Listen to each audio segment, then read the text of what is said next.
Bonjour et bienvenue dans Les Artisans de l'Impact, une mini-série de 10 épisodes qui nous fait voyager au cœur du suivi-évaluation en Afrique. Mon nom est Oumo et j'évolue dans ce secteur depuis plus d'une dizaine d'années. Dans ce podcast, pas de lecture théorique ni académique. Nous aurons la chance d'échanger avec des professionnels et des experts du domaine qui partageront leurs conseils pratiques, leurs expériences et leur vécu à travers des exemples concrets. Alors prenez votre tasse de thé, asseyez-vous confortablement et préparez-vous pour une aventure passionnante dans l'univers du suivi-évaluation.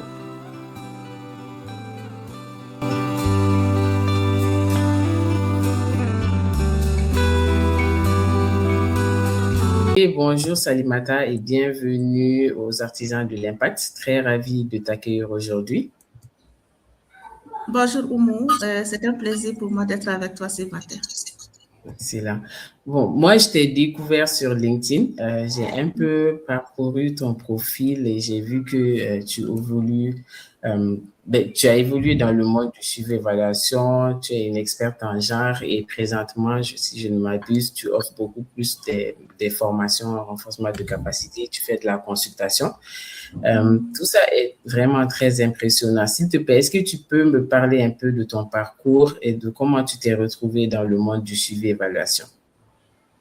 D'accord, merci beaucoup. Merci pour ces questions. Merci pour l'opportunité que tu m'offres pour parler un peu de mon profil et de ce métier assez passionnant. Alors, moi, j'ai commencé le suivi-évaluation en 2007 ou 2008. Oui, je pense que c'est en 2007. C'est en 2007. Ce qui m'a amené à ce métier, au début, je ne savais vraiment pas beaucoup ce que ça voulait dire, ce que c'était concrètement. Comme j'avais fait une maîtrise en statistique au Maroc, à mon retour ici, on était vraiment à la recherche, j'étais vraiment à la recherche d'emploi.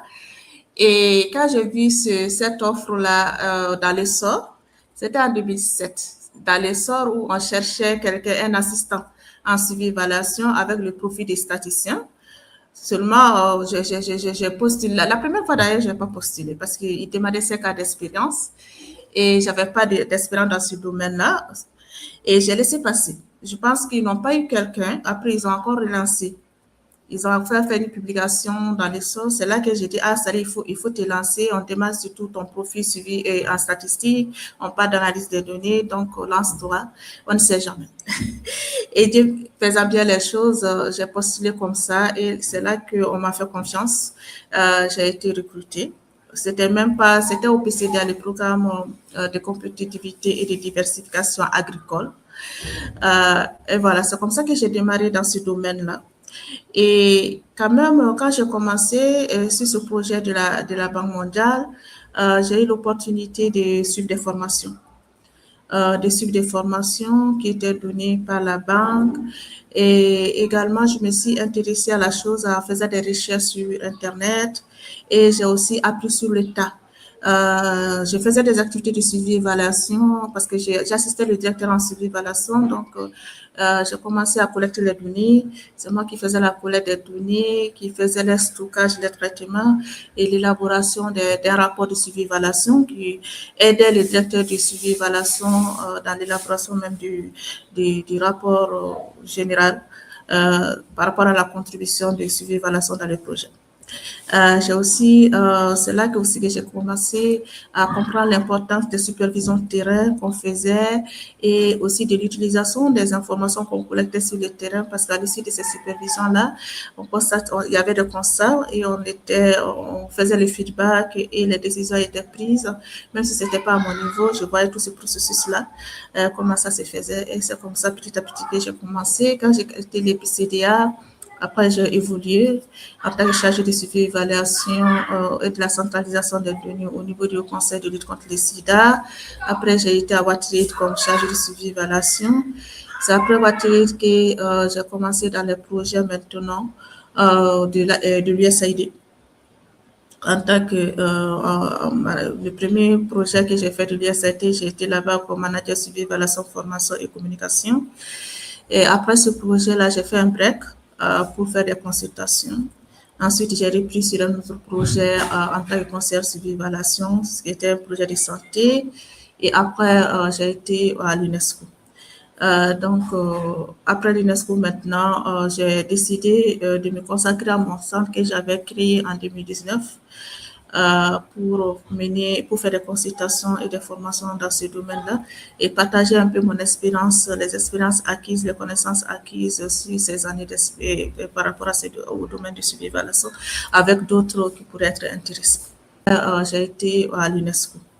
Après l'UNESCO maintenant, j'ai décidé de me consacrer à mon centre que j'avais créé en 2019 pour faire des consultations et des formations dans ce domaine-là et partager un peu mon expérience, les expériences acquises, les connaissances acquises sur ces années par rapport au domaine du suivi évaluation avec d'autres qui pourraient être intéressés. Wow, un parcours très riche, hein, si je peux me le permettre.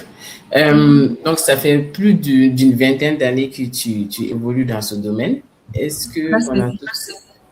que pendant toutes ces années-là, il y a quelque chose, je ne sais pas, que tu as découvert, qui t'a vraiment surpris, et qu'est-ce qui te passionne toujours dans le domaine du suivi évaluation?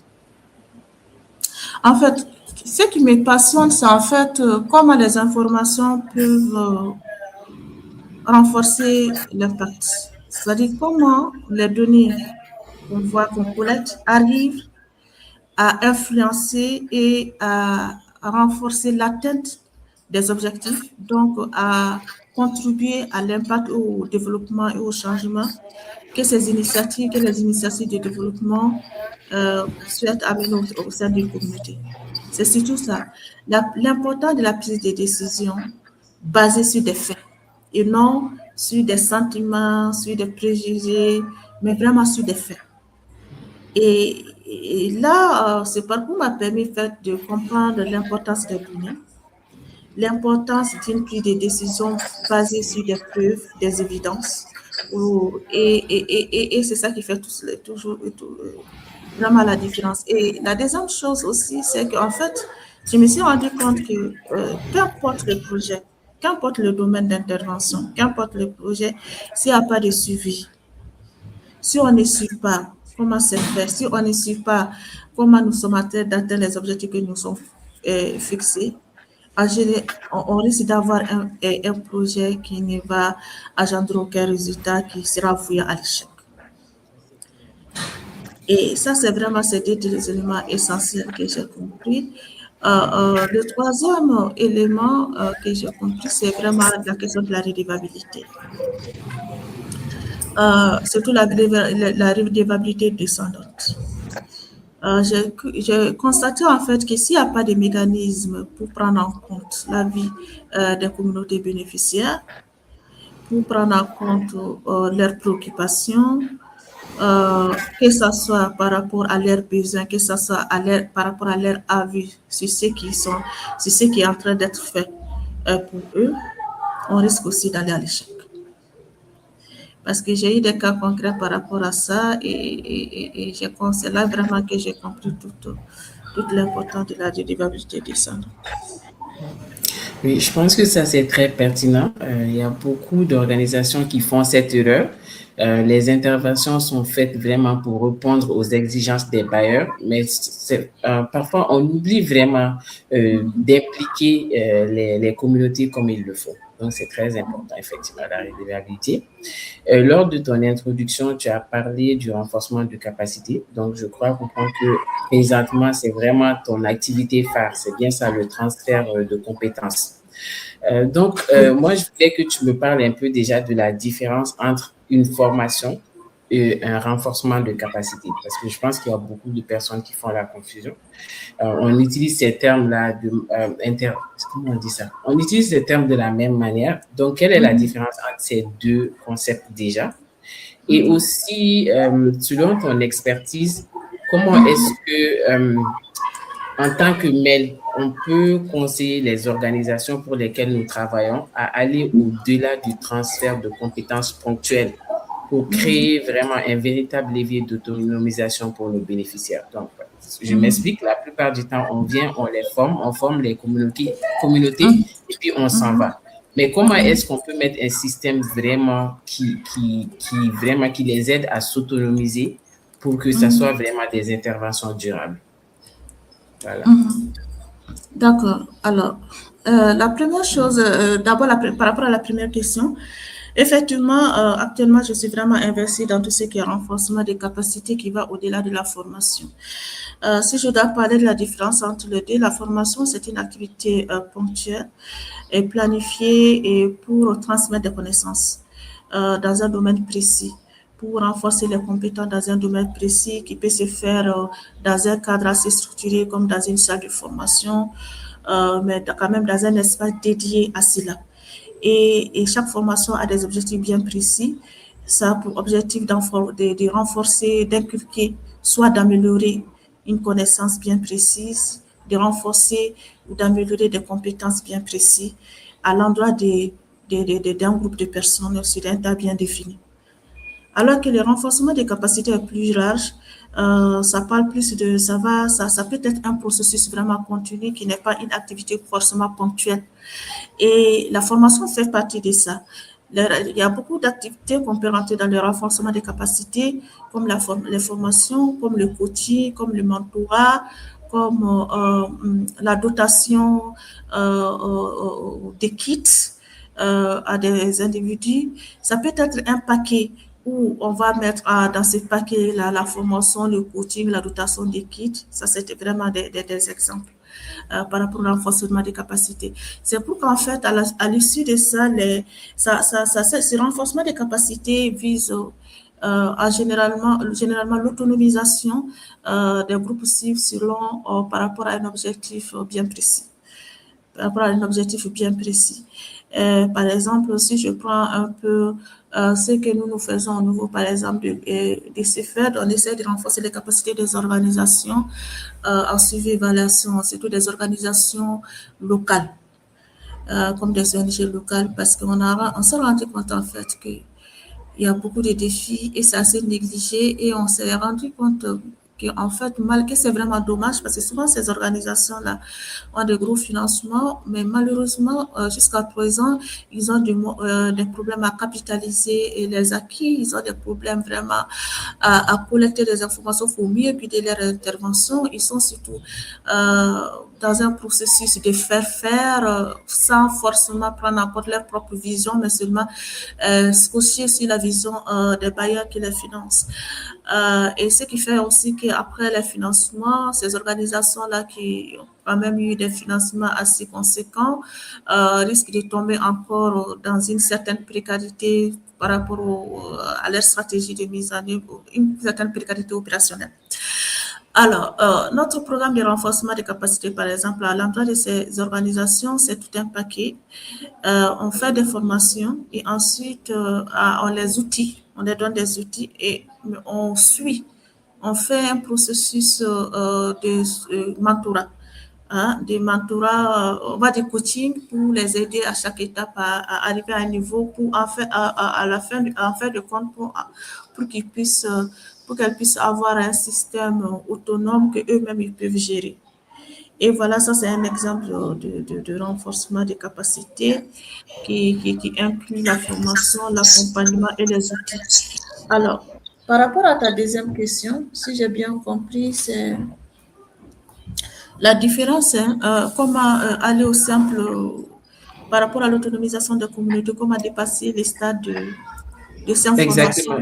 Oui, de la simple formation, voilà, pour aller plus vers Je pense que l'autonomisation. c'est une question tellement importante que ça doit faire état d'un atelier et d'un forum qui va regrouper les acteurs du développement. Parce que c'est ça tous les défis. Quand on voit un peu, d'après mon expérience, ce que j'ai dû constater sur le terrain, tous les défis, c'est vraiment la durabilité. Et cette durabilité, pardon, manque parce qu'il n'y a pas d'autonomisation. Et comment amener l'autonomisation? Il faut déjà que, je pense que ça commence même dans la vision du bailleur ou des partenaires qui accompagnent les organisations locales. Si on veut vraiment les autonomiser, déjà, il faut qu'on travaille en finançant déjà les plans d'action, les activités qu'ils doivent mettre en œuvre. On doit s'investir forcément dans la formation. Ça, c'est vraiment le BABA. Je pense que c'est la base. Il faut les former. Déjà, ils peuvent avoir des besoins. Et même, ils peuvent dire, voilà, on a besoin de ça, je vais faire ce travail, je vais faire ce travail-là. Mais au-delà de dire, j'ai ce problème-là, je vais cette solution, j'ai besoin de cela pour résoudre ce problème, il faut les aider à comment utiliser ces outils-là pour pouvoir résoudre ces problèmes. Et ça commence par la formation. Ensuite, par rapport à la formation, il faut un coaching. Et selon les domaines, ça peut différer, mais il faut un coaching. Il faut un coaching pour les aider le temps, en fait, qu'ils puissent, les outils qu'on leur donne, leur donner des outils, bien entendu, les outils et les formations qu'on leur a dispensées, qu'ils puissent vraiment s'en approprier et l'utiliser sans la présence, sans forcément que le bailleur soit là. Donc, c'est un processus, il faut les accompagner dans ça. Il faut les accompagner dans ça. Et ça, c'est vraiment, ça parle de compétences. Mais au-delà de ça, il faut vraiment travailler sur l'état d'esprit. L'état d'esprit. Parce que qu'est-ce qu'on a constaté souvent? On dit que souvent, on a l'impression même que souvent le développement tue le développement, en fait. Les programmes de développement tuent le développement parce que ça amène souvent la communauté à l'attentisme, à toujours être là, dire, il y a même, ça instaure une certaine paresse intellectuelle, ça instaure un manque de confiance, comme dit qu'ils ne sont pas capables de faire la moindre des choses sans un bailleur. Et parce que le fait, on leur donne, il y a un projet, il y a des animateurs, il y a des ADC, des agents de développement communautaire qui passent, qui fait pratiquement tout à leur place. Et je pense que c'est ça qui fait ça.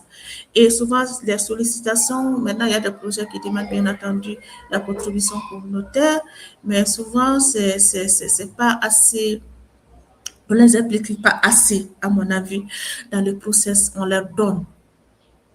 Même les formations, les fonds, on leur donne des outils, on s'en va.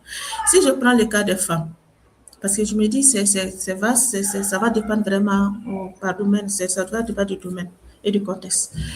Qu'est-ce que je constate avec déjà, on a des acquis en milieu rural. Si je prends les femmes, l'autonomisation des femmes en milieu rural, parce que les femmes en milieu rural sont des femmes entreprenantes. Elles ne sont pas paresseuses, elles font toujours quelque chose. Parce que déjà, elles n'ont pas le choix. Elles ont des enfants et après l'hivernage et que les hommes arrivent à donner de la subsistance avec comment on appelle ça, les récoltes et tout ça, la production agricole. Après, toutes les charges pratiquement, ce sont les femmes qui les portent. Donc, elles sont obligées de faire quelque chose. Elles sont assez autonomes. Elles sont assez vraiment très autonomes dans la mesure de la recherche de solutions à leurs problèmes. Mais malheureusement, elles manquent de moyens souvent. Et avec les organisations des femmes rurales, par exemple, l'autonomisation est beaucoup plus facile. Parce que déjà, tu vas trouver en fait qu'elles sont déjà dans une activité. Donc, l'idéal vraiment, c'est de les aider à avoir des niveaux, d'évoluer d'un niveau plus bas à un niveau plus haut. Et là, en les écoutant, elles savent exactement ce qui leur manque. Peut-être qu'en mettant à disposition des expertises, des personnes qui ont la capacité, qui ont déjà fait des analyses d'acier, qui savent, qui ont fait des études par rapport à leur domaine, on peut les aider, les former et les aider financièrement à évoluer, à faire agrandir leur production, leur entreprise, leurs AGR à un autre niveau. Et là, à les outiller et à les accompagner. Donc, elles sont déjà dans le processus. L'autonomisation, dans ce cas, devient plus facile. Mais si on vient de leur donner seulement de l'argent et les outils et on s'en va, c'est sûr, souvent ça tombe parce qu'il faut du temps pour s'en approprier. Même si la volonté est là, elles n'ont pas souvent comment on appelle ça, cette capacité de bien structurer, par exemple, leur entreprise, de voir, voilà, je dois, même en termes de finances, même en termes de marketing, même en termes de commercialisation, elles ont vraiment besoin d'un accompagnement. On ne peut pas les former, leur donner seulement de l'argent et s'en aller, même si elles sont à résumé, on va les coacher. Et si on les coach un tout petit peu, pendant vraiment de façon, avec un coaching basé sur les résultats, elles peuvent et elles seront plus autonomes sans toujours tendre les mains. Et c'est le genre d'organisation, tu peux aller 10 ans après, tu peux aller 5 ans après, tu vas trouver qu'elles sont toujours en activité. J'ai par contre vu d'autres cas où on avait demandé tout simplement qu'est-ce que vous avez besoin. Elles vont toujours dire, par exemple, il y en a qui ne sont pas forcément organisés, chacun mène sa petite activité, il y en a qui prennent des bags pour vendre, d'autres peut-être font du savon ou bien font de la restauration comme ça, vraiment à petite échelle. Ils vont dire, et les organisations aujourd'hui, les bailleurs demandent le financement par organisation. Ils vont trouver qu'elles sont dans une organisation, elles font de la tontine, mais pas forcément une activité. L'organisation n'est pas, leur organisation n'est pas organisée, vous allez m'excuser, n'est pas structurée autour d'une activité économique commune. Tu vas trouver que souvent c'est la tontine. Mais chacune a son activité à côté. Et dans ces types de cas, quand on voit, si tu vas sur le terrain, tu leur demandes quelles sont vos besoins, on veut vous aider par rapport à notre organisation. On peut dire, voilà, on veut faire ça parce que dans l'autre village, ils ont vu que ces femmes-là ont des moulins, on veut avoir un centre. Voilà. Par exemple, tu leur donnes un moulin et il n'y a pas une organisation structurée autour de ça. On ne les a pas appris vraiment à recruter quelqu'un pour bien gérer ça. C'est une petite communauté, un petit nombre qui va s'en approprier, soit les autres n'ont pas le temps. Et aussi, on se rend compte en fait que, comment on appelle ça, les retours, les avantages, comment on appelle ça, les bénéfices sont tellement faibles que ça ne les sert pas. Imagine si c'est 20 personnes et qu'on a des bénéfices de 50 000, même pas. Et est-ce que ça va la faire, est-ce que 50 000 est divisé, comment on appelle ça, partagé entre 20 personnes, ça ne peut pas les suffire le mois. Donc, tu vas toujours trouver qu'il y a d'autres qui vont faire autre chose. Maintenant, pour que ça, et souvent, dans ce type de cas, on commet beaucoup d'erreurs aussi dans le cadre de développement. On ne fait pas d'études pour voir est-ce qu'on peut donner quelque chose qui peut permettre à ces femmes-là, même si ce n'est pas tout de suite, mais dans 2 ans, de vivre avec. Et comment est-ce qu'on doit faire, au-delà du montant qu'on va donner, comment est-ce qu'on doit faire pour les aider, pour que ça soit une réalité dans 3 ans après. Mais on est souvent tellement pressé de dire, voilà, on a aidé 1000 femmes, on a doté 1000 femmes de kits d'hygiène, de kits de transformation, on a couvert 20 villages, et puis on s'en va, on met ça dans les rapports. On a formé tel nombre de personnes, on envoie et tu vas sur le terrain après 1, 2 ans, 3 ans après, tu vas trouver qu'il y en a. Ça m'est personnellement arrivé lors d'un programme de résilience, sur un projet de résilience, où on a doté les femmes, on dit on veut des kits de transformation. Il y en a qui ont dit, voilà, quand on fait elles font de la production de riz généralement, on a besoin de batteuses, on peut en utiliser et puis en mouiller. Ça peut nous aider que chaque fois qu'on aille louer chez quelqu'un, nous, si on a nos moulins, nos batteuses, on peut les faire, ça peut nous aider dans notre travail, après on peut louer aussi. Et c'est ce qu'on a fait, mais qu'est-ce qui s'est passé d'abord? Et c'était une ONG qui devrait faire le projet, la mise en œuvre du projet, une ONG locale. Et ils sont partis acheter des appareils des machines qui ne sont pas adaptées et qui sont de très mauvaise qualité. Ils sont de très mauvaise qualité. Et alors que, voilà, qui sont de très mauvaise qualité. Et quand on a donné ces machines-là aux femmes, d'abord, on n'a pas suivi vraiment d'une formation. Peut-être 3 jours après, quelqu'un est venu leur montrer comment faire. Il n'y a pas une organisation qui a été mise, une structure qui a été mise autour pour la gestion de ces choses-là. Seulement la présidente était là, mais il n'y avait vraiment pas de comité de gestion. Voilà, on n'a pas dû les former aussi sur la gestion financière, la gestion. Et les machines aussi étaient tellement de mauvaise qualité parce que quand ils font, les ONG, souvent quand ils essaient de couper par-ci et par-là. Ce qui fait que les femmes, quand elles ont réceptionné les machines, par exemple, je parle l'exemple d'un moulin, ça fait seulement une semaine en fonction, les pièces n'étaient pas au complet. Et avec le bailleur, on était en retard. On dit, il faut réceptionner. Moi, personnellement, quand je suis partie voir les machines la première fois, j'avais refusé de réceptionner. Mais les décideurs m'ont mis la pression. On est en retard. L'ONG s'est plaint. Notre argent est en retard. Il faut qu'on nous paye. Les entreprises se sont plaintes. Et jusqu'à ce qu'il y a un autre de mes collègues qui a été envoyé pour réceptionner. On a envoyé les machines aux communautés, les pièces n'étaient pas au complet, et même ce qui était au complet n'était pas fonctionnel. Et les organisations qui avaient un peu d'argent dans leur caisse, là, parce qu'ils faisaient des petites activités d'agir, ont dû prendre cet argent-là pour acheter les pièces manquantes. Et également pour les, comment on appelle ça? Voilà. Et même quand ils ont acheté ces machines-là, finalement, qui ont coûté à peu près 40 millions, cette prise d'organisation, ça n'a jamais été rentable. Je dirais que c'est peut-être 10% qui a été rentable, ça n'a jamais été rentable. Au contraire, ça crée des dépenses.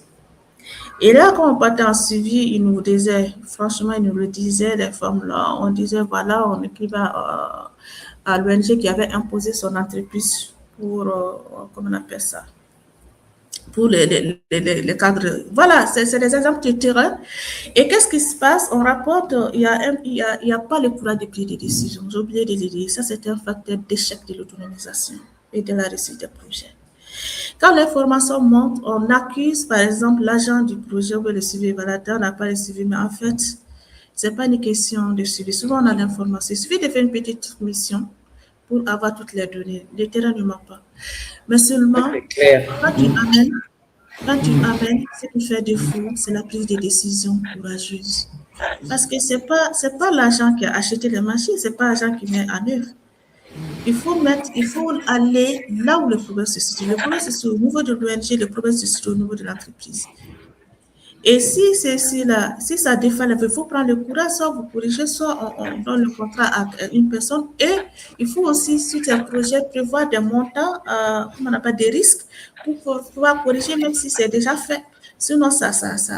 Donc, donc, ça demande vraiment de faire des projets de façon réaliste en connaissant le contexte local et social et de dire que ces ONG-là, il y en a qui font du très bon boulot, hein, mais en général, beaucoup ne font pas de très bon boulot.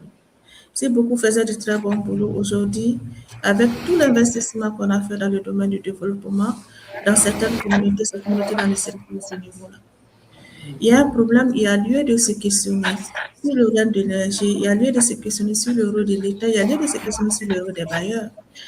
Parfois, on a l'impression que certains bailleurs seulement donnent l'argent pour dire j'ai aidé, mais en fait, ils s'en foutent franchement que leur aide est transformée en fait.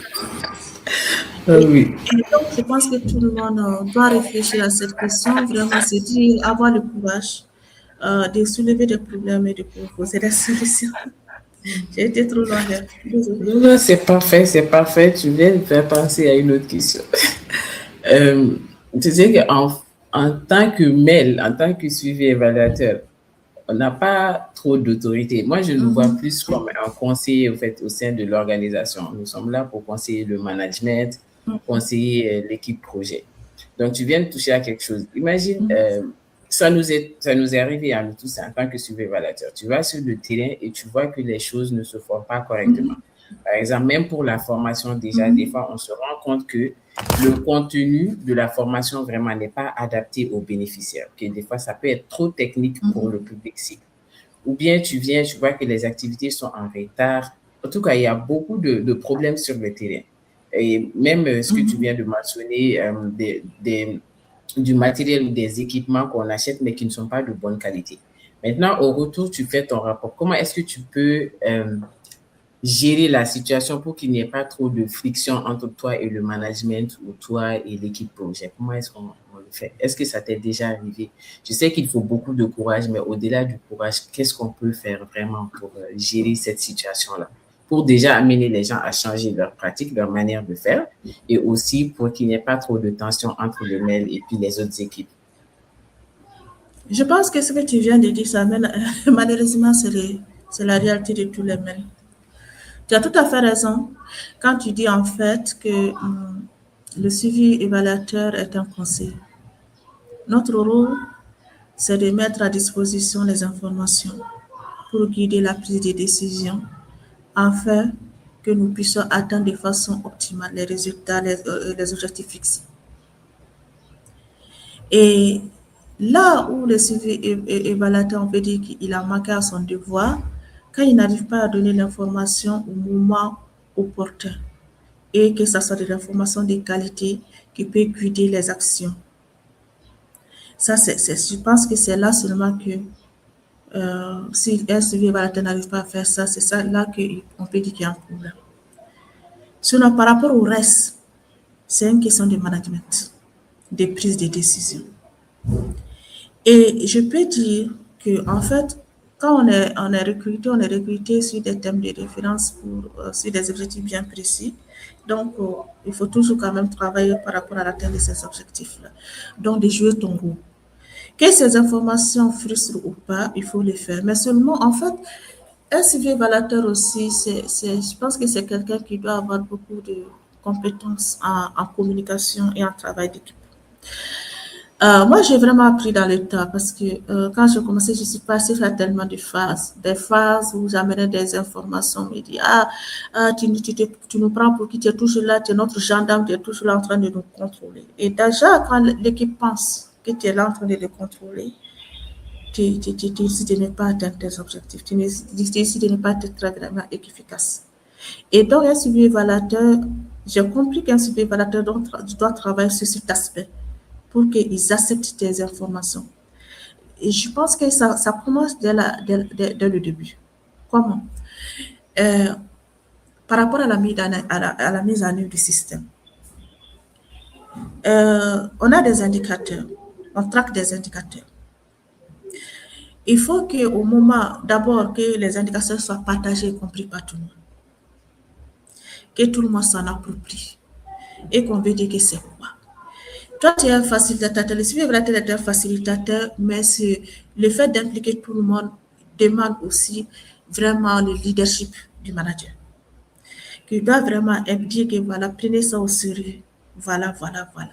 Et malheureusement, il y a beaucoup de managers qui ne comprennent pas le suivi. Voilà, ils ont des doctorats en gestion de projet. Je t'assure, c'est désolé de le dire, mais ils ne comprennent pas l'importance du suivi évaluation. Ils le font parce que les bailleurs l'exigent. Ce sont surtout les Américains et les Canadiens qui ont donné vraiment de la valeur à ces postes-là. Parce qu'eux, ils le faisaient dans le cadre des entreprises, en fait. Le suivi évaluation n'est pas venu directement du développement, c'est venu de l'entreprise, du business. Et ils ont testé la maison, ils ont dit que c'est indispensable, ils ont mis ça dans le développement. Et c'est eux qui donnent, ils exigent ça. Les projets même de l'USAID, je ne sais pas si tu as eu à travailler avec, les projets de l'USAID, oui. Quand les ONG internationales candidatent, ils candidatent avec le brouillon du document de suivi évaluation, le document de plan de suivi évaluation, le draft. Et avec du responsable suivi évaluation. C'était indispensable pour avoir un marché. Surtout dans certains domaines. Même si c'est même une composante, non? Le suivi évaluation, c'est une composante de la gestion. Oui, c'est une composante. Donc, souvent, quand vous candidatez, on demande les postes clés. Et le poste de responsable suivi évaluation faisait partie, le directeur suivi évaluation faisait partie des postes clés. Ils mettaient les CV dedans pour dire que comment c'était important.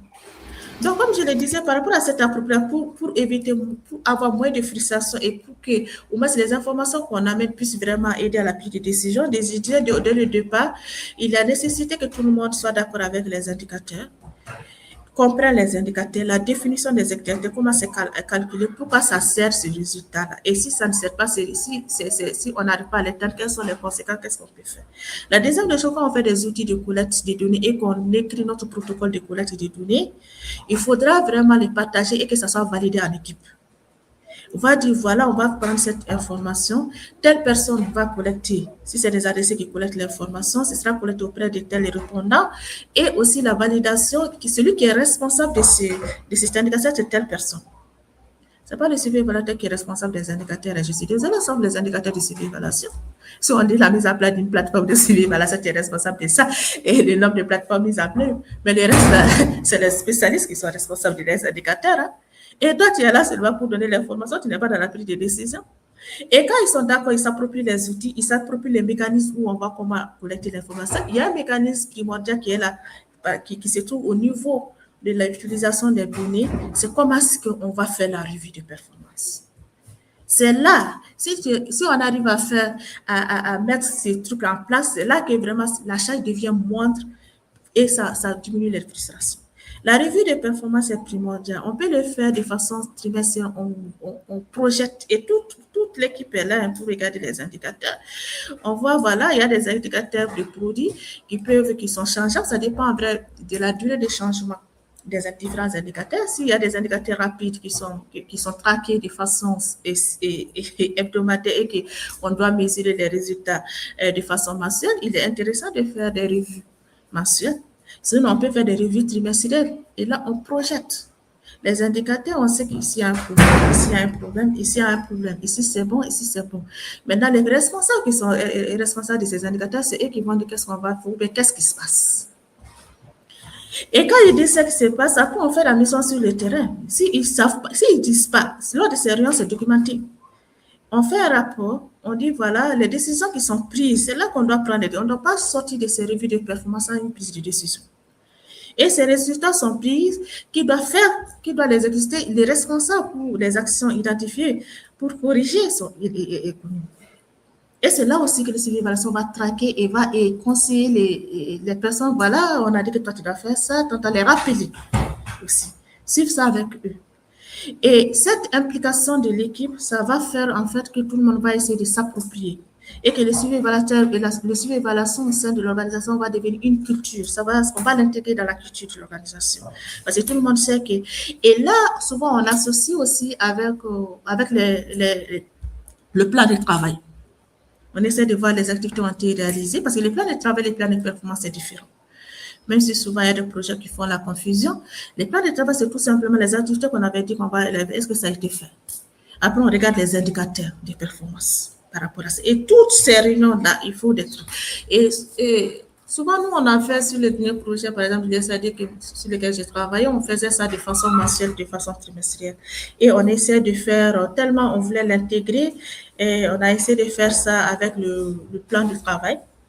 Le work plan pour voir un peu, comme ça chacun présente ses activités. Après, il y a une session pour les indicateurs et ça a vraiment fait vraiment que c'était vraiment intégré dans les activités, dans le plan d'action même du projet. Et ça a facilité un peu les prises de décision concernant les indicateurs. Mais si on n'avait pas d'informations sur pourquoi ça baisse, on faisait une mission de terrain. Et cette mission de terrain, on le fait avec les responsables de l'activité, de l'indicateur. On va aller voir ce qui se passe, il est là. Et quand on revient, on fait les rapports, on fait un débriefing et lors de ces débriefings, avec les recommandations qu'on va mettre, une prise de décision est faite.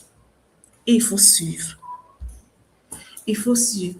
Et souvent, si on est dans une organisation, il n'y a pas cette culture-là, où c'est pas assez réglementé, formalisé, c'est ça aussi qui amène beaucoup de problèmes. Ça, c'est la deuxième chose, leur implication. La troisième chose, c'est qu'il faut aider. On est vraiment, c'est pourquoi je dis, j'ai plus de temps pour comprendre ça. Je me rappelle, ça n'a pas été toujours facile. Ici, c'était un monde d'hommes. Et moi, je me rappelle, j'étais sur un projet une fois, j'étais même enceinte. Tu sais qu'il y a des ONG qui ont été partis pour une entreprise, quoi. Pour une réunion, moi, j'avais mis en place un cadre de concertation avec les ONG de mise en œuvre. Tous les mois, on se réunissait. On disait, voilà, c'était vraiment fait sur les activités de suivi, vraiment. On a été sur les terrains, il y a eu cette activité qu'on devrait faire, ça n'a pas été fait. Bon, ça a été fait, ça n'a pas été fait. Voilà, les constats, comme on faisait des missions de façon régulière. Et aussi, je profitais de ces cas de concertation pour faire des renforcements de capacités sur des domaines spécifiques. Si je voyais qu'il y avait un problème quelque part, on essaie de programmer ça pour faire des formations au cadre prochain. Et puis c'était intéressant en fait, parce que chaque fois, ça permet la délivrabilité, ça permet vraiment d'être au courant des activités. Je pense que c'était une bonne idée. Mais lors de ce cadre-là, une fois, on a projeté, c'était un projet de gauche. Parce que chaque fois, on partait sur le terrain, on constatait en fait, on observait. On devrait faire il y avait des indicateurs qui étaient traqués par l'observation s'il n'y a pas des signes d'identification à l'air libre. Et nous, on constatait je constatais chaque fois qu'il y avait ça. Dans certaines écoles, normalement, ça devrait finir, ou ça devrait diminuer, mais ça ne finissait pas. Et on avait l'impression même que le projet n'était pas dans ces écoles-là. À chaque fois qu'on partait, il n'y avait pas de changement. Et donc, lors d'un cadre, on en avait parlé, ils disent que le changement est moindre, même les ingénieurs avaient constaté. J'ai dit oui, et quand j'ai demandé au directeur, est-ce que les animateurs passent? Normalement, quand ils passent, il y a un cahier. Elle ne passait pas. Elle ne passait pas. Et donc, quand il y avait des indicateurs comme ça, je dis, il y a un problème de suivi, il y a un problème de suivi. C'est facile de dire qu'il y a un problème de suivi, mais en fait, c'est un problème de prise de décision. Et lors de cette réunion, je me suis départie, j'ai dit, bon, on a été dans ces écoles-là, et je prenais l'habitude de tout documenter. Il faut prendre l'habitude de tout documenter et de partager avec qui de toi. Et j'ai dit que voilà, on a documenté, c'est pas un problème de suivi, on savait ça, et l'école a dit que les animateurs ne passent pas. Et il se trouve que ces ONG, il y avait des ONG qui mettaient en œuvre ce projet-là. Il y avait des coordinateurs, leurs copines ou leurs fiancées ou leurs femmes étaient des animatrices. Parce que quand on veut recruter, souvent on passe à la famille proche, et surtout des femmes qui sont à la maison, qui ne travaillent pas. Il y a un qui s'est levé, qui m'a bien incité. Il dit, ah, Sally, il ne faut pas mettre la bouche entre les relations entre nos époux, nos femmes et nous dans le cadre de notre travail. Alors que moi, je faisais tout simplement mon travail. Et dans ce monde d'hommes, quand tu es une femme, souvent les hommes, ils sont très solidaires entre eux. C'est aussi, c'est une femme qui essaie de s'affirmer. Ils se mettent sans preuve d'esprit. Certains hommes se croient être diminués devant l'intelligence d'une certaine, ou l'affirmation d'une femme. Donc, ils ont peur. Je ne sais pas, c'est culturel souvent. Et là, je n'ai pas du tout été soutenue par mes collègues hommes. Et ça a été un choc pour moi. Ça a été parce que j'étais enceinte même imagine une femme enceinte qui se fait bien descendre là, alors que je faisais mon travail lors d'une réunion, tout simplement parce que j'ai soulevé un frein. Donc, juste pour dire que j'ai beaucoup appris sur le tas. Et donc, je me dis, il y a la communication, le travail d'équipe. Peut-être qu'il y avait aussi une façon meilleure que je devrais faire pour que ça passe. D'accord? Donc, c'est pourquoi il faut vraiment avoir vraiment des composants dans la relation humaine. Et aussi, la dernière chose que je voulais dire, oui, aider. Aider, c'est-à-dire que pour qu'ils comprennent en fait que toi, tu n'es pas là pour une gendarme. On peut les aider même en aparté.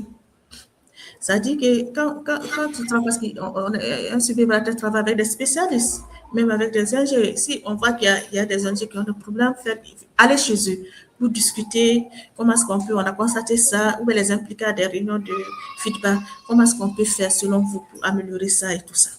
Voilà. Donc aussi, quand il y a des collègues qui ont l'appareil de bien suivre leurs indicateurs, s'approcher, voilà, cet indicateur-là est en retard avant la réunion, est-ce qu'il faut peut-être penser à ça ou est-ce que tu as besoin de plus d'informations que je te donne par rapport à ça. Essaie de les aider. Parce qu'il y en a qui se plaignent, je parle l'information à temps. C'est aussi, on n'a pas un système digitalisé où tout le monde peut avoir accès pour voir les indicateurs. Donc, il y en a qui peuvent dire, voilà, j'ai peut-être, et telle personne, j'ai besoin vraiment que tu me confectionnes un petit outil. Moi, je vais suivre ça de près, ce que tu peux faire, ou bien tu peux leur proposer ça. Si les gens voient, en fait, que tu es là pour les aider, en fait, à atteindre leurs objectifs, ils sont plus ouverts. Effectivement, les outils, c'est important. Les former sur les outils, essayer de les aider parce que tu te rends compte que c'est pas tout le monde qui est à l'aise avec les outils que nous pensons être vraiment simples et faciles d'accès. Et il y a quelque chose de rassurant que tu as mentionné, c'est que les indicateurs ne sont pas la responsabilité des suivis-évaluateurs. Parce que des fois, on se retrouve à se tirer les cheveux pour pouvoir expliquer un peu la performance des indicateurs, expliquer pourquoi est-ce qu'on n'a pas atteint comment dirais-je, atteint les objectifs. En tout cas, moi, selon mon expérience, c'est ce que j'ai eu. Des fois, on te demande d'expliquer pourquoi est-ce que vous n'avez pas pu atteindre les objectifs, alors que c'est pas toi qui as mis en œuvre. Toi, ton travail, c'est de suivre et d'évaluer vraiment et de faire un retour et de conseiller. C'est ça. Donc, ça rassure de savoir que les indicateurs ne sont pas la responsabilité des suivis évaluateurs. Le temps passe tellement vite là, mais avant de conclure, j'avais quand même une dernière question pour toi. Étant donné que tu es experte genre, j'aimerais savoir, nous ne sommes pas beaucoup dans ce domaine, surtout en Afrique francophone, il n'y a pas beaucoup de femmes dans le domaine du suivi et évaluation. Comment est-ce qu'on peut faire pour attirer beaucoup plus de femmes dans le domaine? Qu'est-ce qu'on peut mettre en place pour que beaucoup de femmes s'y intéressent? Il faut les coacher. Il faut faire des appels à projets pour des gens déjà qui peuvent être intéressés. Parce que tout le monde entend parler du suivi évaluation maintenant. Et on sait que c'est un poste dont le recrutement est assez courant. Le recrutement d'un suivi évaluateur est assez courant. Et donc, je sais qu'il y a beaucoup de jeunes femmes diplômées qui savent ce que c'est, qui en ont entendu parler quand même, et qui peuvent être intéressés. Mais souvent, tu vas trouver que pourquoi il n'y a pas beaucoup de femmes? Parce qu'il n'y a pas beaucoup de femmes scientifiques aussi, quoi. Parce qu'au départ, on demandait quand même des diplômes techniques, informatiques, statistiques. Mais aujourd'hui, même un chargé des ressources humaines, quelqu'un qui a fait les ressources humaines peut être chargé de suivi et évaluation. Mais je pense il faut des projets à leur endroit, des programmes à leur endroit. Si on veut vraiment que les femmes arrivent, sinon, il ne faut pas seulement que ça soit seulement les gens qui ont des diplômes de santé publique, de statistiques, d'informatique, data scientist. Il faut ouvrir à tout le monde, mais par rapport à ça, il faut faire je pense, un programme d'appel à projets pour les former et les coacher. Parce que l'avantage des hommes, c'est quoi? Je dis que dans les recrutements, même à diplôme égal, là, quand on dit oui, les femmes, vous êtes encouragées à postuler, à diplôme égal, on va prendre. À diplôme égal, c'est déjà l'inégalité. Si on commence à comprendre les contextes, même à diplôme égal, là. À diplôme égal, c'est pas l'égalité. Hein. Qu'est-ce qui se passe avec les hommes quand on s'est marié, par exemple? Monsieur, là, il a son diplôme de RH. Mais il rentre à la maison, il suit son cours en ligne, hein, ou il peut aller en voyage pour faire sa formation. Alors que madame a son diplôme de RH, madame veut faire d'autres formations. Madame veut faire d'autres formations techniques pour se renforcer parce qu'il a vu qu'il y a un domaine qui l'intéresse comme le suivi et évaluation. Par rapport à ça, il est obligé de faire quand même une formation en suivi et évaluation pour savoir ce que c'est. Il est obligé de faire quand même une formation en Excel. Moi, je dis toujours à ceux qui veulent faire carrière dans ce domaine de maîtrise au BABA Excel. Aujourd'hui, il y a Power BI aussi pour les jeunes. Donc, voilà. Et monsieur, quand il quitte le boulot avec son diplôme, il peut faire la formation en ligne, il peut faire des séminaires en ligne, il rentre à 20h, ou bien personne ne le dérange, madame est à la cuisine. Madame, tu veux faire ça, tu rentres à la maison, est-ce que tu as le temps pour faire ça? Le bébé pleure ici, monsieur veut son repas, et tu veux aller faire une formation, tu veux voyager pour faire une formation. On dit non, c'est pas possible. Les hommes ont plus d'opportunités et de temps pour se former. Quelqu'un qui veut quitter droit pour être suivi évaluateur, en une année, il peut. Pour avoir les compétences. S'il est vraiment courageux, il peut. Mais une femme, c'est vraiment compliqué. D'abord, il y a ce problème souvent de manque de confiance en soi. Il y a ce problème d'opportunité et de permission et de moyens financiers et même de moyens sociaux pour pouvoir faire ces formations. Donc, je pense que les projets, les initiatives doivent s'intéresser à faire des programmes à l'endroit de ces femmes, à les former et à les coacher. Parce qu'à un certain âge, avec les occupations sociales, avec d'autres préoccupations, avec la charge mentale, les femmes ont plus, je peux dire, ont moins d'intérêt à se performer, à continuer l'apprentissage, surtout si ça demande que les hommes. Et souvent, tu vas trouver, moi j'ai coaché une jeune fille qui a fait informatique et qui venait chez moi, mais c'était tellement loin, son mari se plaint que parce que la route est longue, souvent elle vient, elle a des tours. En fait, elle n'était pas du tout encouragée, finalement d'appuyer un poste comme ça, alors que c'est une personne très brillante. Elle est très jeune, je dis, si j'étais toi, j'allais continuer jusqu'au doctorat parce qu'à votre génération, il va arriver un moment où les masters, là, ce n'est plus... ça va devenir caduque, il faut aller au doctorat. Et si tu fais le doctorat en tant que femme avec un profil scientifique et sur toi tu veux faire suivi évaluation, je t'assure tu vas pas chômer. Tu vas pas chômer parce qu'on est tellement peu nombreux dans ça.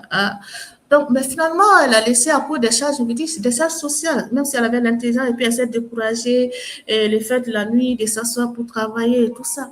Je me dis, s'il y a des programmes qui les accompagnent, qui les aident, qui les renforcent, qui les encouragent, mais aussi qui travaillent sur ce côté d'estime de soi, d'ambition et de leadership, vraiment, ça va monter vite. Et on avait initié à se faire, entre parenthèses, un programme comme ça, mais ça nécessite vraiment des financements. Malheureusement, on n'a pas eu de financement.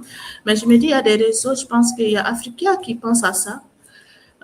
Les réseaux africains de l'évaluation, ce sera une très belle initiative. Parce qu'on a des jeunes filles qui sont brillantes, mais la société fait qu'à un moment donné, voilà, elle s'arrête un peu peu avant, si on voit celles qui font carrière, ceux qui ont des doctorats, ceux qui sont des grandes spécialistes, c'est pas beaucoup, c'est pas beaucoup. Même l'appel de projet que je viens de faire, où je voulais prendre 50% de femmes au Mali, 50% des femmes, mais quand je vois les candidatures, par exemple, au Mali, il y avait qu'une seule femme qui a postulé. Et au Mali, les femmes qui font suivi évaluation, si tu veux vraiment faire un recensement, ça se compte. Hein. Si tu veux vraiment faire un recensement, on ne va pas aller dans les 100. Hein. On ne va pas aller dans les 100. Alors, il y a combien d'hommes? Il y a combien d'hommes qui sont dans ces pays? C'est ça. En tant que femme, c'est pas facile hein, d'évoluer dans le suivi évaluation ici parce qu'il faut tout un soutien, il faut tout un accompagnement vraiment. Que ce soit la famille, la société, ou, il faut aussi avoir des mentors. Et surtout, ça demande un apprentissage continu. Donc, ça va demander du courage. C'est pourquoi je dis même les mentales là, il faut travailler sur le mental. Parce que ça demande du courage. L'apprentissage demande du courage. Et c'est un domaine qui évolue vite. Si tu veux être compétitif, il faut maîtriser certains outils. Et c'est des outils souvent techniques. Ils demandent quand même un minimum de concentration et de temps. Effectivement. Merci beaucoup. Nous sommes au terme de l'émission. Merci beaucoup pour ce partage d'expérience, pour les conseils pratiques et pertinents, qui je suis sûre que si nous les appliquons, vraiment vont nous aider à être vraiment plus performants dans notre domaine.